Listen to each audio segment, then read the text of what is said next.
Guys, good morning. আমি এই ভিডিওটা করছি কারণ আছে, তার পেছনে আমার প্রচুর কষ্ট হচ্ছে এরকম বলতে, যে আমার যে দুটো শর্টেজ ছিল তার মধ্যে একটা অনেক দেরি হয়ে গেছে। তো এটা হচ্ছে যেটা পরে এনেছিলাম, যে চোখটাও লাল ছিল, যেটা মানে ফিমেল ভেবেছিলাম আমি। ফিমেল দিতে বলেছে, মেল যে দিয়ে দিয়েছিল, এটার জন্য এটার পেয়ার আনতে গেছিলাম। এটা কালকেও এরকম একটু মানে কেমন একটা ডাউন ছিল, তো তাই জন্য আমি আলাদা করে একে মেডিকেশান দিয়েছিলাম।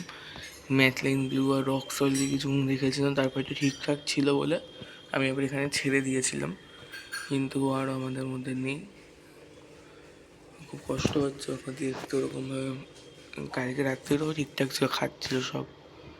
আর আমাদের এখানে গাছ এখন দেখতে প্রচুর অ্যালগি হয়ে গেছে গ্লাসের মধ্যে। ব্যাক গ্লাসও হয়েছে, ফ্রন্ট গ্লাসও হয়েছে। এখানে এই গাছটা নেই না, ওটার হাইট ঝুলা যতদূর এটা হবে, মানে এটা কোবম্বা নামে কিছু একটা দিয়ে দিয়েছিল। তো এইটাকে কেটে ট্রিম করতে হবে, এই মাঝখান থেকে এখান থেকে কেটে দেবো, কেটে বসিয়ে দেবো। এই কোবম্বাটাকেও তাই করবো। গ্লাস পরিষ্কার করতে হবে, এই ওয়াটার লিলিটাকে আমি এখান থেকে বের করে দেবো। এটাকে সানলাইট না পেলে এটা ভালো গ্রোথ হচ্ছে না, তো ওখানে থেকে আলাদা করে আমি আমার টেরিসে লাগিয়ে দেবো। তো ওখান থেকে আমার সানলাইট আরও লম্বা হয়ে যাবে বাকি পাতাগুলো। আর কালকের ব্লগে তো দেখিয়েছিলাম উপরের গাছগুলো কি সুন্দর গ্রোথ হয়েছে। আর গাছ এখান থেকে আমি সব কটা মলি বের করে দেবো, স্মার্ট টেবিলগুলো, মিকি মাউস দুটো, শুধু গোড়ামি আর ফিমেল ফাইটারটা, আর বাকি সব কটা গপ্পি থাকবে। আর গপ্পির মধ্যে আমার আরেকটা ভয় লাগছে, যেটা হচ্ছে এই ফিমেলটাকে নিয়ে। এই ফিমেলটার পেছনে টেল ফিনটাকে কেউ একটা খেয়ে নিয়েছিল যখন, মানে ওখান থেকে আনার সময় খেয়াল করিনি। আমি বাড়িতে নিয়ে আসার পর খেয়াল করলাম, আমি এতদিন বলছিলাম না।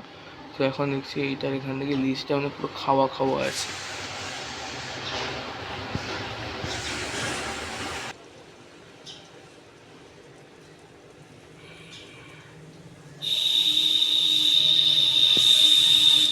আগে থেকে বাইরে হর্ন ঠন আর ভালো লাগে না, সহ্য হয় না, এত ভাব আছে। সুন্দর সকালে খাবারও দিনে খেতে দেবো এখন। আমি তার আগে আমার যে মলি পয়েন্টটা, ওখানে একটা অবস্থা দেখি, তো ওখানে একটু অসুবিধা আছে। তারপর বাকিগুলো সব করবো। আর পাখিদের সব খাওয়া দাওয়া কমপ্লিট আছে, তো দেখিয়ে দিই, তারপর দেখাচ্ছি। আর হ্যাঁ, এই ব্লগে আমার ভয়েসটা একটু কম আসছে, কারণ আমার একটু গলায় ব্যথা আছে, তো ওই জন্য।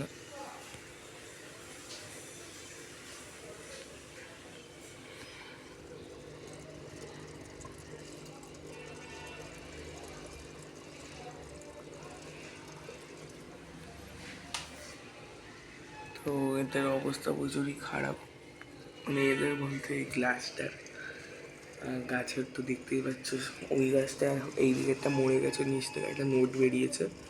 তো ওই যে পেছনে যেখানে ওই ঘোড়ামিটা আছে ওখানটায়, আর ঘোড়ামিটার অবস্থা একদম ঠিকঠাক আছে। তো এবার আমি আমার পাখির ঘরটাই নিয়ে যাচ্ছি। সো গাইস, অনেকদিন পর আমার পাখিদেরকে দেখাচ্ছি। আজকে এদের সফট ফুডই দেওয়া হয়েছে, চিড়ে আছে। তো ওদের সব জায়গায় চিড়ে আছে, এখানে বাচ্চা আছে বলে এখানে দানাটাও রয়েছে। হ্যাঁ, এখানে দেখতে হবে ভাবে মারামারি করছে, মারামারি করেনি, হাঁড়ি পরিষ্কার করছে দুজন মিলে। এখানেও তাই অবস্থা, হাঁড়ি পরিষ্কার চলছে। এই দেখো নিচে হাঁড়ির ময়লা ময়লা করে রেখেছে সব বের করে। আর বাইরের ওয়েদার বলতে আগে থেকে এখন একটু ভালো আছে। একটু আগে নীল আকাশ ছিল, এখন আবার মেঘলা হয়ে যাচ্ছে, কীভাবে জানি না। আর হ্যাঁ, দ্য মেন থিং ইজ, আমাদের যে ফিমেল পেটেটা ছিল, যেটার নাম ছিল ব্লু ফায়ার, ও আর আমাদের মধ্যে নেই। ও আমার পরশুদিন মরে গেছিলো। আমি বলছিলাম না কেন, কালকে আমি ওই ওয়াটার লিলি ওইটাতে বলছিলাম গাছের অবস্থাটা, ওই পয়েন্টের আপডেটটা। তো আমি এখানে বলছি, তো ও আর নেই আমাদের মধ্যে। আর এখানে আমাদের হোয়াইট মলিটা আছে, এই এই হোয়াইট মলিটার একটু সুইমিং করতে অসুবিধা হচ্ছে, তো একে একটু মেডিকেশান দিতে হবে। কালকে রাত্রিটা তো ভয়ঙ্কর হয়ে গেছিলো, আমার নিজের দিকে ভয় করছিলো মরে যাবে। তো এখন দেখলাম এখন তার ঠিকঠাক আছে, স্টেবল আছে। আগে থেকে মানে উল্টে যাচ্ছে না, সোজা যেতে এরকম উল্টে যাচ্ছিলো, তো ওটা একটা অসুবিধা হচ্ছে। এখন তো ভালো আছে, এখন আমি এটাকে খেতে দেবো, খেতে দিয়ে দেখি কী হয়।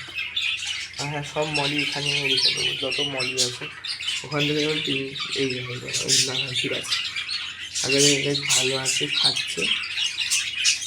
তো এখানে নিয়ে আসছি এখানে খাওয়ার জন্য বেশি হয়ে গেছে ঠিক আছে। তো ওখানে দুটো মিকি মাউস মরি চলে আসবে আর শর্ট টেলটাকে ওখানে ছেড়ে দেবো। তাহলে আমার একটা ফিমেল আনতে হবে, যদি আজকে এই ফিমেলটা মরে যায় তাহলে আমাকে আরও দুটো ফিমেল আনতে হবে। তো সবাই প্রে করে যেন এই ফিমেলটা অন্তত বেঁচে যায় আর সব মাছগুলো আমার ঠিকঠাক থাকে। তো এখানে আমি এটাই এদের কভার আমি আশাদি হোপের ব্যাগ দিতে মাঝখান থেকে জাল দিয়ে উপর থেকে এদের খাবারে রেখে যায়, এদের প্যাক করে দিয়েছি। আর হ্যাঁ আমার এখানে সব পাখিদের হয়ে একদম ভালো আছে। এখানে এটা মারামারি করছিল ওটাকে আমি এখানে বাচ্চাদের সাথে ছেড়ে দিয়েছি, এবার ও আগে এদের সাথেই থাকছে। তো এখনও অবধি কোনো মারামারি করছে না, 3-4 দিন মতো হয়ে গেছে। আর উপরে সব পাখিদের অবস্থা ঠিক আছে, শুধু একটা একটুখানি অসুবিধা আমার মনে হচ্ছে এই যে এই হোয়াইট যে ফিমেলটাকে এটাকে কোনো একটা ফিমেল মেরেছে, এটা ঘাড়ের ওখান থেকে একটা পালক পড়ে গেছে। আর তাও তো সব ঠিক আছে। আর যে ওই ফিমেলটা ছিল ওই আরে ক্রিম কালারেরটা এই ক্রিমেরটার সাথে মারামারি করেছিল, তো ওই ক্রিম কালারের ফিমেলটা এখন আগে থেকে ভালো আছে অবস্থা। এখানে দেখতে হবে একটা বাচ্চা হয়তো দেখতে পারবে, একটা মুখটা বের করে আছে, চেষ্টা করবো জানি না দেখতে পাচ্ছ না, কিন্তু একটা বাচ্চা আছে ওখানে সবচেয়ে বড়োটা। তো আজকের জন্য এই অবধি গাড়ি তো মানে ব্লগে দেখা হচ্ছে। ও হ্যাঁ তার আগে একটা কথা বলি, আমি আগের দিন যে বলেছিলাম আমার দুই ম্যামকে দুটো ওয়াটার লিলি গিফট করব, তো সেইটা আজকে আমি পটিং করব। তো ওই ভিডিওটা আমি সবার সাথে শেয়ার করতে চাই, তো ওই ভিডিওটা আসবে সামনে। তো আমি প্ল্যান্টের জন্য দুখানা প্ল্যান্ট বেছে রেখেছিলাম, কালকে বলেছিলাম এই দুটো দেবো। আর একটা তো আমার মেন ট্যাঙ্কে দেবো, আর একটা যেটা আছে মেন ট্যাঙ্কেরটাকে উপরে সেট করতে হবে। তো পটিংয়ের ভিডিও আমি আজকে দিয়ে দেবো। সো বিকজ এখন এরকম মানে হালকা 50-50% মানে কী হবে কেউ জানে না, কখন বৃষ্টি হবে। তো এই জন্য আমি এখন করছি যাতে বৃষ্টির জলটা এটা খোঁজানো খুব ভালো হয়। বিকজ এগুলো নর্মালি তো পুকুরে হয় এই গাছগুলো, আমি যত যে নর্মালি এই গাছগুলো পুকুরে হয়, তো ওই জন্য এই গাছগুলো বিশাল ভালো হবে যদি রেন ওয়াটার পায়। সো ওই জন্য আমি আজকে করবো, করে এগুলোকে আমার কই পন্ডে এমনি রেখে দেবো। আর দুই জায়গায় এক জায়গায় আর একটা ম্যামের বাড়ির পাশে পুকুর আছে, তো ওখান থেকে জল মাঝে আমি বলেছিলাম পুকুরের জল একটুখানি দিতে, তাতে গাছের হেলথ আরও ভালো হবে। আর ওই ম্যাম কী করেছে মানে ওনার হাজব্যান্ড হুইল করে পুরো জিনিসটাকে পাকে দিয়ে দিয়েছে, মানে পুকুর থেকে পাক তুলে এনেছে। নর্মাল ওই পটিং করেনি যেরকম এমনি সবাই করে, মানে অ্যাকোয়াস্কেপিং করার সময় যেরকম ডার্ট কী যেন বলে এগুলো অ্যাকোয়ারিয়ামগুলোকে, যেগুলোতে সয়েল ইউজ করে তার উপর থেকে স্যান্ডেল লেয়ারিং দেয়, ওরকম না করে পটের মধ্যে ওরকম না করে পুরোটা নর্মাল পাক দিয়ে জল বসিয়ে ওরকম করে দিয়েছে। তো ওই একটা সমস্যা আমি ম্যামকে বলেছি, ম্যাম বলছে ঠিক আছে যেরকম আমি বলেছি সেরকম করবে। তো আজকের জন্য এই অবধি গাইস, আবার নেক্সট ব্লগে দেখা হবে কিছু ঘন্টা পর, আমি আবার একটা ব্লগ দিয়ে দেবো। তো ততক্ষণের জন্য বাই বাই।